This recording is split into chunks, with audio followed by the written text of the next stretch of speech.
So I want to move on to Hillary Clinton. And again, I think Hillary Clinton is just a gigantic microcosm of a much larger problem here. But Hillary Clinton is a symbol for what has become a poisonous political system in this country. So we can't take our eye off the ball, which is Donald Trump. That's why I started this video with Donald Trump. That's why I spent a half hour on Donald Trump. But Hillary Clinton is a symbol for everything that's wrong in this country. Hillary Clinton, I think, maybe you could give her credit that when she was First Lady, she pushed through the Children's Health Program, which gave health insurance to 8 million children. It's a progressive thing, and we should give her credit for that. Nothing wrong with giving her credit if she did something right. But as far as my research, that's the last thing she did that was progressive. While she was a senator, she voted for the bankruptcy bill, which was a huge blowjob to banks. She reversed course. When she was First Lady, she convinced Bill Clinton not to sign the bankruptcy bill. She reversed course because Wall Street gave her a lot of money. While she was senator, she voted for the Repatriation Act, which allowed corporations who stash money overseas to bring back their capital at I think a 5% tax rate.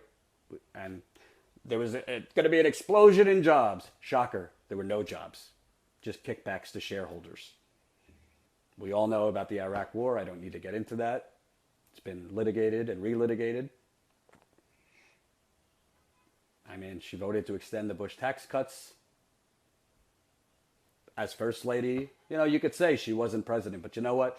Hillary Clinton was not gardening as First Lady. She was an active member of Bill Clinton's administration. She cheered him on for welfare reform, which literally took millions of single mothers off the welfare rolls. It was a Republican loved plan. It only frankly created more welfare in the long run. Hillary Clinton cheered as Bill Clinton put African Americans in jail at record numbers. She called them super predators for things like smoking crack, nonviolent offenses. Many of them are still in jail. Voted for the Patriot Act after 9/11. I mean, I don't have 2 hours to get into her whole record. But I mean, the record is the record. This was not personal against Hillary Clinton. I don't know Hillary Clinton. I don't care to know Hillary Clinton. Her record was not a progressive record. That's just a fact. Hillary Clinton thought that she could play the game throughout her career, which was say one thing, say I'm going to go after special interests, and then a couple hours later, go have cocktails and fundraisers with the same special interests. And by the way, in fairness, she is not the first politician who has done this, and she will not be the last. So we cannot just say it's all Hillary Clinton and she is Lucifer. She's the symbol for this type of politics. Hillary Clinton talked about cut it out Wall Street, and then gave private speeches where she talked about, I have a public position and a private position, where she said I want to defend fracking, where she said the best people to regulate industry are the people in the industry themselves. Hillary Clinton, as Secretary of State, pushed fracking around the world. The fatal flaw here was that Hillary Clinton, maybe once she did, I don't know. I'm only 30. I wasn't around in her childhood. Hillary Clinton doesn't have a core belief. She doesn't have a core. By the way, neither does Donald Trump. But I've already got into why Donald Trump won. It wasn't because of Donald Trump. Hillary Clinton doesn't have a core. And that's what WikiLeaks showed. She literally changed her policies on the fly based on polls, based on the wind. One WikiLeaks that really stood out to me was the carbon tax. It was the primary, first Bernie, and they were debating about whether she should be for a carbon tax or against. And her aides said, "What's the polling?" You think Bernie Sanders' aides were saying, "What's the polling?" about a carbon tax or really anything? No. Hillary Clinton, a long time ago, probably because of her husband, decided politics is a game of self-preservation. Politics is a game of sausage making. She talked about that in private speeches. Politics is about, behind the scenes, the nitty gritty, the dirty sausage making, how things get done.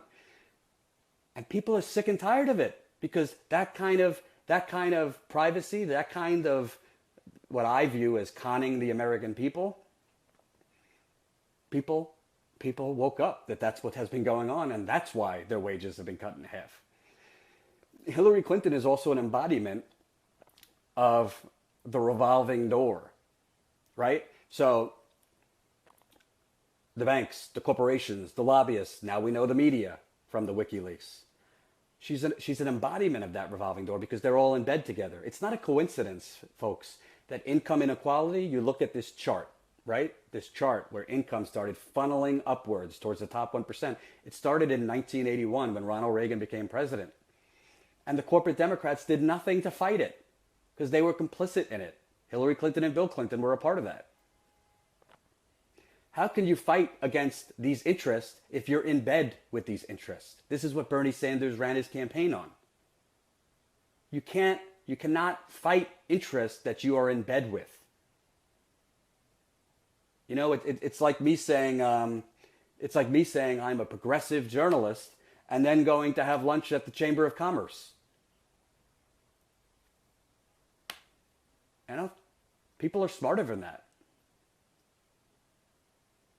People are smarter than that. So, is she an evil person? I don't know. I think it's pretty evil to vote for a war that you probably know is wrong for political gain. I think she did that. I think it's evil, in Haiti when there's about to be a minimum wage increase and you push for it, you push not to get that minimum wage increase for people who literally make like $1 a day because you're trying to aid your corporate friends who don't want that minimum wage to be increased. I think that's pretty downright evil. I do. I mean, I could go down the list of things that she has done. And this isn't to excuse Donald Trump because he's pretty fucking evil too. But what I'm getting at is Hillary Clinton is Jimmy said it well, she's just a symptom of the much bigger problem. And, the Democratic Party and the Democratic establishment have a decision to make. They really do.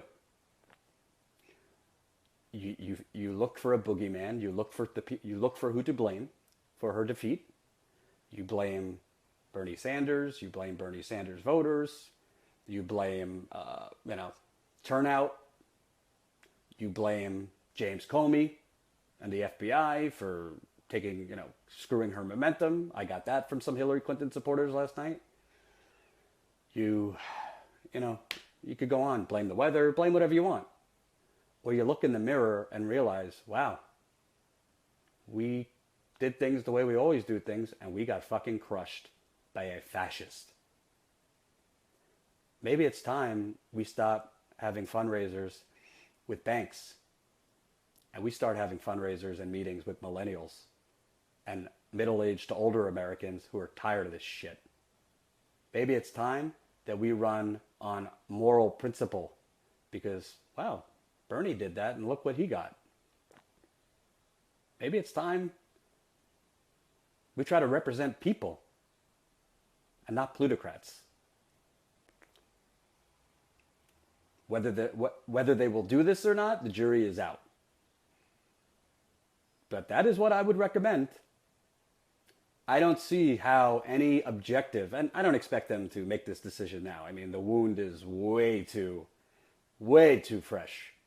But I don't see how you could objectively look at the results here and not see that it wasn't a fluke. It wasn't the FBI. It wasn't the emails. It was the fact that she had no message. And she was the embodiment of political establishment and neoliberalism. And neoliberalism, frankly, is dead.